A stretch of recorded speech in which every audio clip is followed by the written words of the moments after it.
श्रावण मास के पहले सोमवार से पहले उज्जैन में शिव भक्ति का अद्भुत नजारा देखने को मिला है, जब प्रदेश के मुख्यमंत्री डॉक्टर मोहन यादव खुद कावड़ उठाकर महाकाल की शरण में पहुंचे। धार्मिक नगरी उज्जैन में सावन माह के प्रारंभ के साथ ही शिव भक्ति की अनूठी छटा बिखर गई है। शिप्रा नदी के त्रिवेणी तट से शुरू हुई समर्पण कांवड़ यात्रा में इस बार विशेष दृश्य तक देखने को मिले, जब खुद मुख्यमंत्री डॉक्टर मोहन यादव कंधे पर कावड़ रखकर पैदल यात्रा पर निकली। मुख्यमंत्री ने जय शिव शंकर और बोलबम के जयकारों के बीच आम श्रद्धालु की भांति इस यात्रा में हिस्सा लिया। यह कावड़ यात्रा महामंडलेश्वर उत्तम स्वामी के नेतृत्व में निकाली जाती है और खास बात यह है कि इसकी शुरुआत 11 साल पहले खुद मुख्यमंत्री डॉक्टर मोहन यादव ने ही की थी।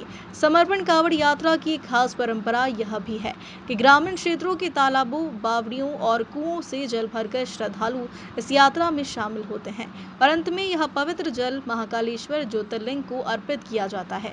शिप्रा तट से प्रारंभ हुई यह यात्रा शहर के प्रमुख मार्गों से होती हुई महाकाल मंदिर पहुंची, जहां जगह जगह श्रद्धालुओं पर पुष्प वर्षा की गई और स्वागत हुआ। करिए बोलो महाकाल महाराज की, परम पूजनीय उत्तम स्वामी जी महाराज की। बड़े ही हर्ष का विषय है कि हमारे बीच में इस प्रदेश के मुखिया परम सम्मानीय डॉक्टर मोहन जी यादव भी हमारे बीच में उपस्थित। सरकार भी मदद करेगी, किसी प्रकार के कोई भी कष्ट आए तो कष्ट के साथ सरकार सबसे पहले खड़ी है। उनके आश्रय स्थान से लगा करके समाज तो वैसे सब व्यवस्था करता ही, हमारा समाज तो सारे धार्मिक कार्यक्रम चलाने में सदैव समर्थ होता आया, वो सरकार पे तो निर्भर ही नहीं रहता। लेश्वर परम पूज्य उत्तम स्वामी जी महाराज के आशीर्वाद से ये कावड़ यात्रा, जिसकी अपनी एक पहचान है, जिसका अपना आनंद है, और इससे ज़्यादा आनंद की और बात उज्जैन और पूरे देश प्रदेश की प्रगति के लिए सावन के पहले महीने के पहले दिन हमारे अपने बाबा महाकाल, और महाकाल बोलते ही कालों के काल, जिसने काल संभाल लिया वो महाकाल, तो दुनिया में फिर बचता क्या है।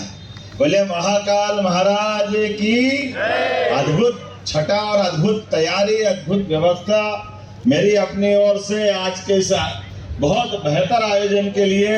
हम सब जानते हैं उज्जैन बाबा महाकाल की नगरी, और ये जल से कावड़ यात्रा दोनों का सुखद संयोग हमको कई प्रकार से कई शिक्षा भी देता है। जैसे दुनिया की कई संस्कृतियां हैं, 200 के आसपास दुनिया के देश हैं, यूएन में तो 194 देश है, लेकिन कोई देश अपने कोई भी शुभ काम को प्रारंभ करने के लिए जल के माध्यम से कोई संकल्प नहीं लेता।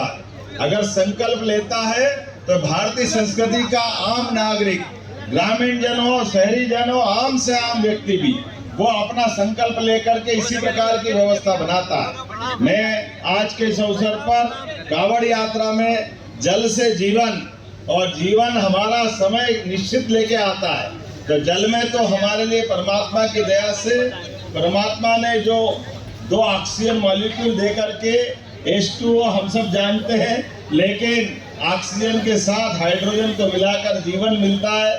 हमारे संत भी समाज में ऐसे ही हाइड्रोजन और ऑक्सीजन के बीच हमारे अपने जीवन की लीला का दृश्य दिखाते हैं। आज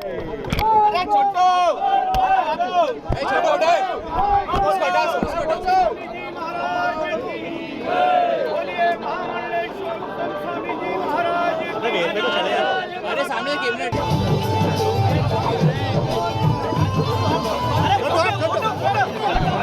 भैया भैया भैया भैया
नीचे ये 11 साल हो गए और ये कोई गंगा यमुना सरस्वती नर्मदा कावेरी वहाँ का जल नहीं आ रहा है। ये जल आ रहा है हर एक गाँव का, नदी का, बावड़ी का, कुएं का जल लाकर महादेव के चरणों में चढ़ाकर अपने गांव की, देश की विकास की कामना करने के लिए हर एक व्यक्ति अपने गांव का जल लाता है। मुख्यमंत्री ने ही शुरुआत करी थी इसकी।